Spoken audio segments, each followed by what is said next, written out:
Under anesthesia, my fiancé whispered. I slept with his best friend. Twice. Her mom was in the room. I was standing 2 feet away. I never thought the quiet beeping of hospital machines would be the soundtrack to my life unraveling. It was supposed to be a routine procedure for Rachel, my fiancée. Nothing life-threatening, just a minor surgery she'd been putting off. I stood by her bed, her mother Linda sitting stiffly in the chair across from me, scrolling her phone like she was trying to disappear into it. The anesthesiologist adjusted the nurse checked vitals, everything normal. Then Rachel, still half under, mumbled words that froze the air. I slept with his best friend twice. The words came out slurred, but unmistakable. My chest tightened like someone had dropped a cinder block inside me. I was 2 feet away. Linda's head shot up. Her eyes darted to me, then back to Rachel. The nurse, wide-eyed, tried to look busy with the monitor. The anesthesiologist cleared his throat like he hadn't heard a thing, but everyone had. Everyone. I just stared at Rachel, her lips slack, her face peaceful, no idea of the bomb she'd just dropped. 2 feet away from me, right in front of her own mother. My first instinct was denial. Sedation made people say nonsense, didn't it? But it hadn't sounded random. The phrasing was too precise, too damning. I slept with his best friend twice. The words echoed in my skull. I turned to the anesthesiologist, voice low but sharp. Does that happen? Do people say things they don't mean when they're sedated? He hesitated, adjusting his glasses. Patients can talk under anesthesia, yes. Sometimes it's nonsense. Sometimes it can be truthful. The brain loses its filter. That was the wrong answer. My pulse spiked, heat flooding my face. I looked at Linda. She looked pale, but not shocked enough. Her reaction wasn't of someone blindsided. It was the reaction of someone caught. Her phone slipped in her hand, and she didn't pick it up right away. You knew. I whispered, not caring if the nurse heard. Linda shifted, her lips pressed tight. Peter, this isn't the time. I stepped closer, towering over her chair. Not the time. Your daughter just confessed to sleeping with Kyle. Twice. And you. I stopped myself, realizing I was inches from shouting in a sterile recovery room.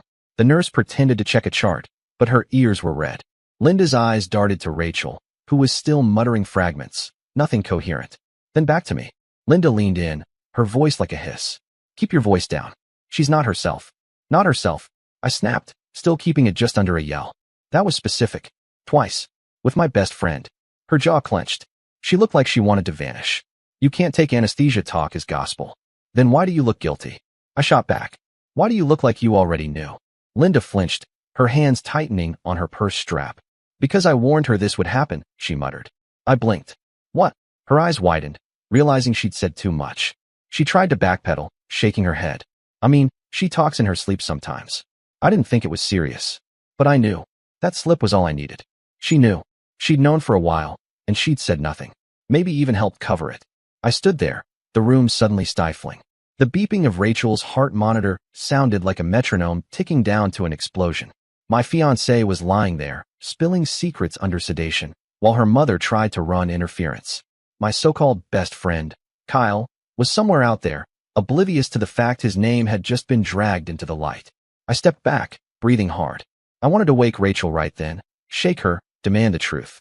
But looking at her, her hand limp under the hospital blanket, her face pale, I knew it wouldn't give me answers. Not yet. She wouldn't remember this moment. But I would. Burned into my brain. The nurse glanced at me, cautious. Sir, maybe you should step outside. Patients can say things, it's best not to overthink. I gave a bitter laugh. Not overthink. My fiancée just confessed to screwing my best friend in her sleep. Twice. How exactly do I not overthink that? The nurse looked away, cheeks flushing. She couldn't answer. The anesthesiologist slipped out without a word, clearly not wanting to get dragged in. Linda stood, finally finding her composure. She lowered her voice, but her words were sharp. Peter, if you care about Rachel, you'll keep this to yourself. It was nonsense. Do not humiliate her. Humiliate her. That word. Not clear her name. Not find the truth. Just don't humiliate her. That told me everything. Linda wasn't interested in truth. She was interested in preserving Rachel's image, in keeping me docile. I leaned in, close enough that only she could hear. If she really slept with Kyle, everyone will know. I'll make sure of it. Her eyes went cold. For a second, I saw the mask drop. She wasn't the polite, overbearing mother-in-law to be. She was someone who would bury truth under concrete if it protected her daughter's reputation. Be careful, she whispered.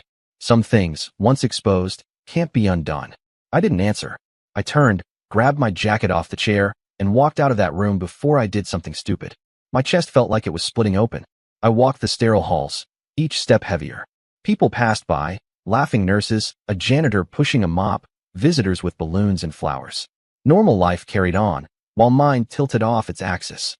In the parking lot, the evening air hit me like a slap. I sat in my car, gripping the wheel until my knuckles went white. The pieces of the puzzle started rearranging in my head. Times Rachel had been at her mom's late. Nights Kyle had bailed on our plans, saying he was busy. A weekend Rachel went to see a cousin, while Kyle was mysteriously out of town too. Little things I brushed off. Now, under the fluorescent hospital light, they looked like neon signs. I unlocked my phone, scrolled through old texts. There it was, a message from Kyle, 3 months ago, canceling a guy's night last minute. Same night Rachel had come home late, claiming her mother had kept her for dinner. My gut twisted. Linda. She had been the alibi. The anger simmered hotter. Not just at Rachel, not just at Kyle, but at Linda, sitting there in that recovery room, trying to silence me, protect her daughter's lie at the expense of my sanity. She hadn't looked shocked. She'd looked cornered. I started the car, but didn't drive. My mind was already spinning scenarios. Confront Rachel? Too soon. Confront Kyle? He'd deny it, and Rachel would back him up. No, I needed proof. I needed something undeniable. Because if I went in with half-baked accusations, they'd gaslight me, turn it around, make me the paranoid fiancé. So I sat there, headlights washing over the concrete wall, and decided. I wasn't going to storm and swinging. I was going to take my time, collect every piece, make it airtight. If Rachel had really slept with Kyle, if Linda had covered it, then I was going to tear the entire facade down brick by brick. And when I was done, they wouldn't just lose me. They'd lose everything. I didn't sleep that night. Every time I shut my eyes, I heard Rachel's voice under anesthesia, slurred but sharp. I slept with his best friend twice. It didn't matter that she didn't know what she was saying. The words cut through any illusion I had left. By morning, I'd already decided what I had to do. This wasn't about asking for an explanation. Explanations were useless without proof. People lie when confronted. But evidence, that couldn't be twisted. Rachel came home 2 days later, moving slowly from the surgery. I played the attentive fiancé, got her soup, fluffed her pillows, pretended everything was normal. She smiled at me with that soft, trusting look, and I wanted to believe it. But every word she said felt like another layer of paint overwrought. I caught myself studying her face when she wasn't looking, wondering how many lies she'd told me in the past year. When she dozed off, I took her phone. Not once had I gone through it before. I wasn't the paranoid type. But now I scrolled. Texts, socials, photos. Nothing obvious, nothing incriminating. Too clean. That alone was suspicious. Rachel wasn't organized. If she'd really risked our relationship, there should have been traces. Unless someone had already wiped them. But I noticed small things. Messages from Kyle months ago about catching up, that cut off abruptly. A Venmo notification buried in her email, labeled for gas. But the amount was way higher than what gas cost. The date lined up with one of her supposed girls' nights. I screenshotted everything, sent it to myself, deleted the history. Then I put the phone back exactly where I found it. The next day, I arranged to meet Kyle for a beer. We hadn't hung out much recently, which in hindsight was another red flag. He greeted me with that fake grin of his, slapped me on the back like nothing was wrong. I forced myself to match his energy, ordered us both drinks, and asked about work. He rambled about some new project, eyes darting everywhere but mine. So I tested him. I said, "Man, Rachel's been acting weird lately. Staying out late. Think she's hiding something." He almost choked on his beer. His eyes widened just for a second before he plastered on a laugh. "Come on, man, you're just nervous about the wedding. Cold feet. Happens to everyone." The deflection was too fast. Too rehearsed. My gut tightened. I pushed a little more. "Yeah, maybe. But sometimes I think she's lying about where she goes. You ever notice that?" Kyle's jaw clenched. He leaned back, shrugged. "Nah, dude. She's loyal. Don't overthink it." His tone was off. Defensive. His hand gripped the glass like it might crack. That's when I knew. He wasn't just covering for Rachel. He was covering for himself. I played it cool, changed the subject, but inside I was boiling. The confirmation wasn't in his words, but in the way his body betrayed him. When I got home, Rachel was in the kitchen, humming while stirring pasta. She looked so normal, so domestic, that for a moment I almost convinced myself I was crazy. But then my phone buzzed, a reminder of the screenshots I'd saved. The Venmo. The odd messages. Kyle's reaction. No, I wasn't crazy. A few nights later, Linda called. Her voice was sharp, urgent. "Peter, I want to remind you. What Rachel said in the hospital doesn't mean anything. You'll ruin everything if you fixate on it. Please, just focus on the wedding." Her tone wasn't pleading. It was commanding, like she was issuing an order. That was all the proof I needed that she was in on the lie. No mother pushes that hard unless she's desperate to bury something. I didn't argue. I let her talk, nodded into the phone. But after we hung up, I wrote everything down. Dates, times, Linda's calls, Kyle's slip, Rachel's alibis. I wasn't just hunting for truth anymore. I was building a case. The breakthrough came from something small. One evening, Rachel said she was going to bed early.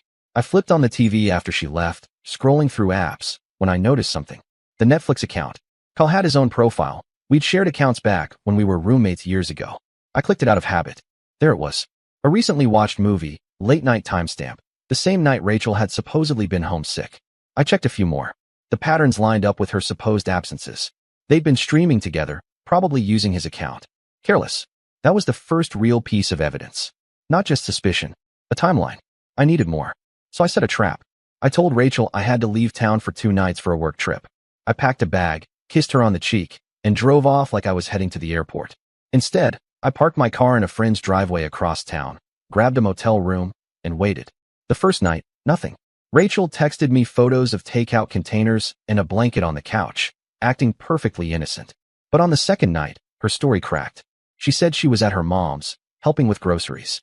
But when I drove past Linda's house, her car wasn't there. Linda's porch light was off. I followed the trail. Half an hour later, I spotted Rachel's car parked 2 blocks from Kyle's apartment. She thought she was clever, not pulling right up front. But I knew her car. I knew the dent on the back bumper. I parked down the street, waited. An hour passed. Then the building door opened. Rachel slipped out, hood up, glancing around like a thief. Kyle stepped out a moment later, laughing at something she'd said. He kissed her quickly before she hurried to her car. It wasn't just suspicion anymore. It was truth. The anesthesia hadn't lied. The words she'd blurted out weren't random. She had slept with Kyle. And by the looks of it, it wasn't just twice. I gripped the wheel so tight I thought it would snap. My first instinct was to get out, scream, drag Kyle into the street, and beat him bloody. But that would give them control. They'd spin it, call me violent, unstable. No, I couldn't give them that. Instead, I drove back to the motel, my heart hammering. I wrote everything down again, every detail, every timestamp.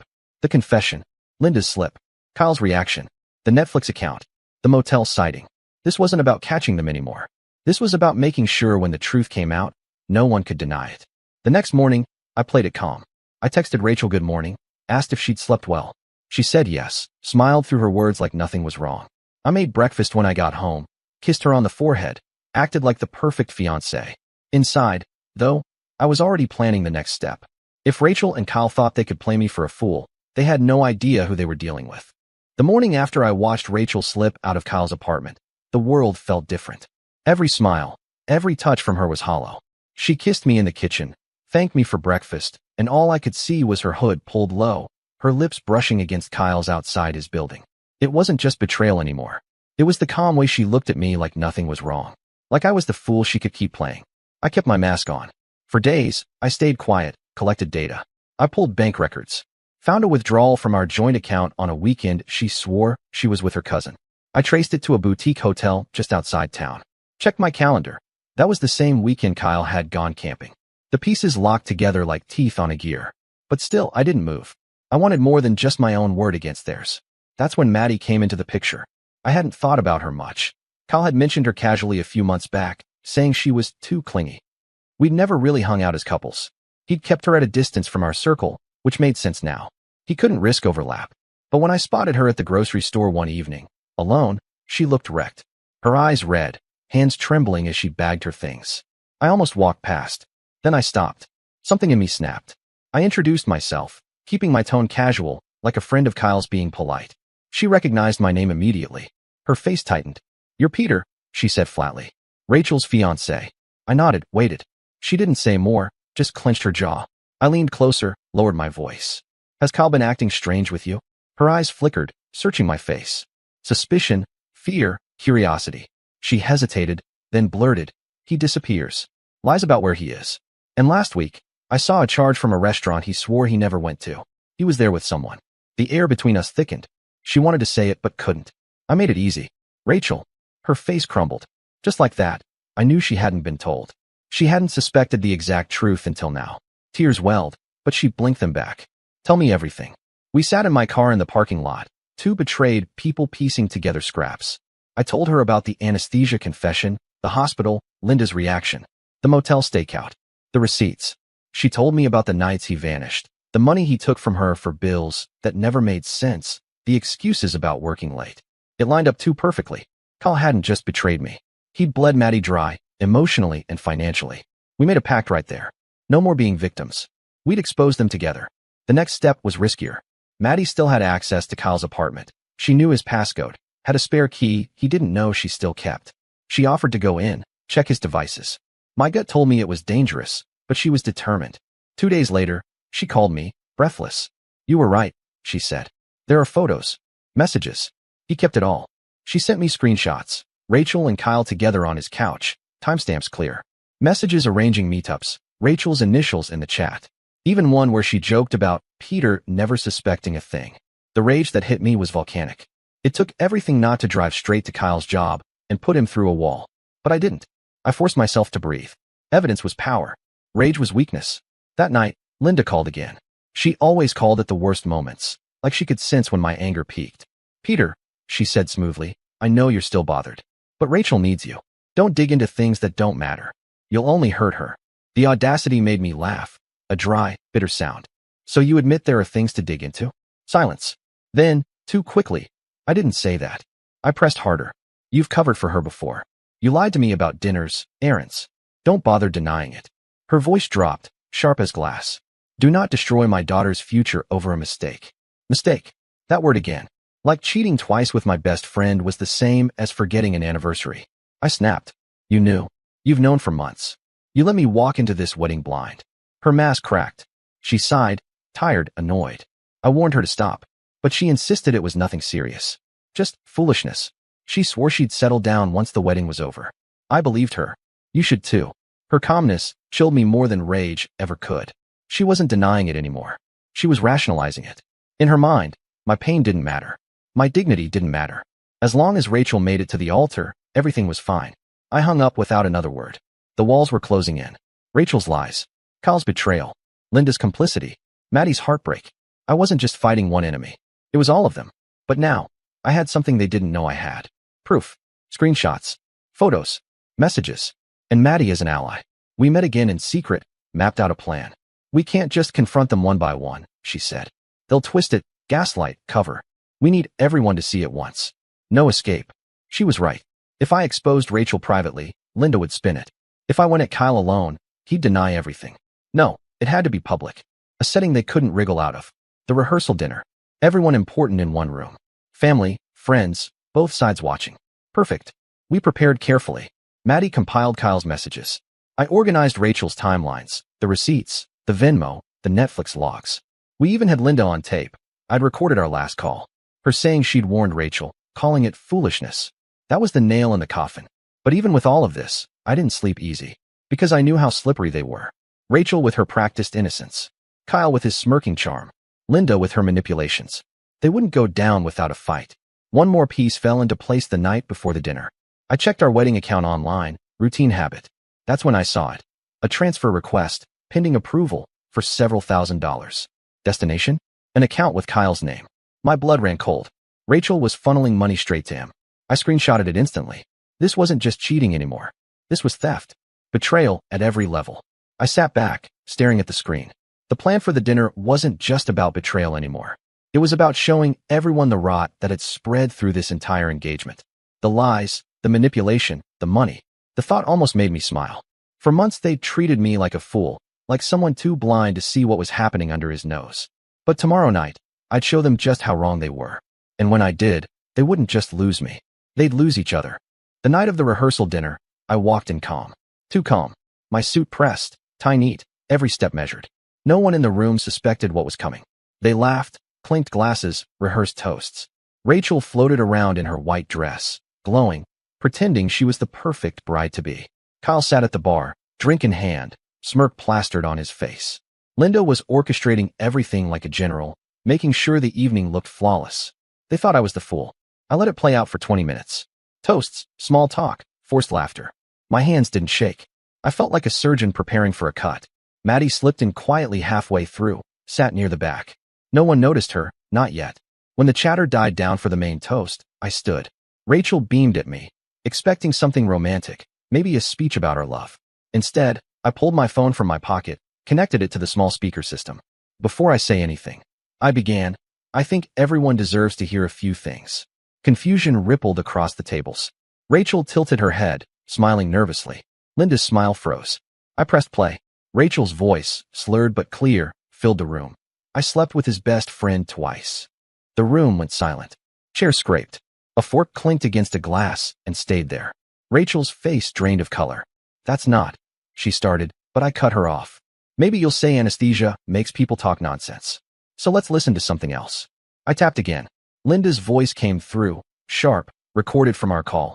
I warned her to stop, but she insisted it was nothing serious. Just foolishness. She swore she'd settle down once the wedding was over. Gasps rippled. Heads turned. Rachel's father's face hardened, eyes snapping to Linda.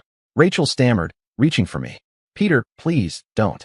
I pulled my phone back, opened the gallery, and mirrored the screen to the TV. Photos. Screenshots. Rachel in Kyle's apartment. Texts arranging meetings. Messages about me being clueless. And then the bank transfer request. Thousands of dollars from our wedding account to Kyle. Explain this, I said flatly, holding the phone up so everyone could see. Kyle stood, red-faced. This is out of context. Maddie's voice cut through the air, cold and sharp. No, it's not. Heads turned as she rose from her seat, stepping forward. She held up her own phone. I'm Maddie, Kyle's girlfriend. Or at least I was. Here are the rest of the messages. Him promising to pay me back with the money he was siphoning from Peter and Rachel's account. The room erupted. Shouts, gasps, disbelief. Rachel lunged toward me, tears streaming now. Please, Peter, let me explain. I stepped back, away from her grasp. Explain what? That you stole from me to fund your affair? That your mother lied to my face to protect you? That Kyle, my best friend, laughed about this behind my back. Her sobs filled the silence. Linda tried to regain control, standing tall, voice firm. Everyone calm down. This is a private matter. No. I snapped, louder than I'd ever spoken in that family's presence. This is public. Because you made it public the moment you covered for her. The moment you decided my dignity was less important than your daughter's reputation. Rachel's father slammed his hand on the table. Is this true? He barked at Linda. She faltered. For the first time, she had no polished words. Her silence was answer enough. Kyle tried to slip out, but Maddie intercepted him, shoving her phone into his chest. You took my money, my time, my trust. You don't get to walk away like nothing happened. The chaos reached its peak. Rachel collapsed into a chair, sobbing, mascara streaking down her face. Linda stood frozen, exposed. Kyle sputtered excuses no one believed. And me? I felt nothing but clarity. I turned to the crowd. Family, friends, people who had supported us, invested in us. There will be no wedding, I said calmly. The venue is canceled. The accounts are frozen. The ring is hers to keep, as a reminder of what she destroyed. Gasps again. Rachel cried harder. Peter, please, don't do this. I ignored her. If anyone here doubts what I've shown, I have copies, screenshots, transfers, recordings. I'll share them gladly. This is not slander. This is fact. Silence followed. Heavy, suffocating. The image of Rachel kissing Kyle on his couch still hung on the TV screen. I slipped my phone back into my pocket, adjusted my jacket, and walked out. No one stopped me. Not one. The aftermath was swift and brutal. Rachel tried calling me dozens of times over the next week. Voicemails filled with sobs, apologies, promises it meant nothing, that she'd make it right. I didn't answer a single one. Linda showed up at my apartment once, banging on the door, demanding I fix this mess before it ruined Rachel's life. I recorded her rant, then told her calmly through the door that if she didn't leave, I'd call the police. She left, seething. Rachel's father reached out privately. He apologized, not for Rachel, but for himself, for letting Linda control everything. He confessed he hadn't known about the affair, but the bank transfer had broken his trust completely. He cut Rachel off financially. Kyle lost everything in 1 week. Maddie left him, exposed him to his employer with proof of his financial deceit, and he was fired. Friends cut him out. He texted me once, begging for forgiveness, claiming Rachel had seduced him. I blocked him. Rachel moved back in with Linda, her reputation shredded. Everyone in her social circle knew the story, not because I spread it, but because the people at that dinner did. Word travels fast when betrayal is that ugly. As for me, I didn't feel victorious, just clean, like I'd finally scrubbed poison from my life. The wedding was gone, but so was the rot that had infected every corner of it. Sometimes I replay that moment in the hospital. Her voice, under anesthesia, whispering the truth she never meant to reveal. A slip of the tongue that burned her whole house down. And I think, Maybe that was the most honest thing she ever gave me.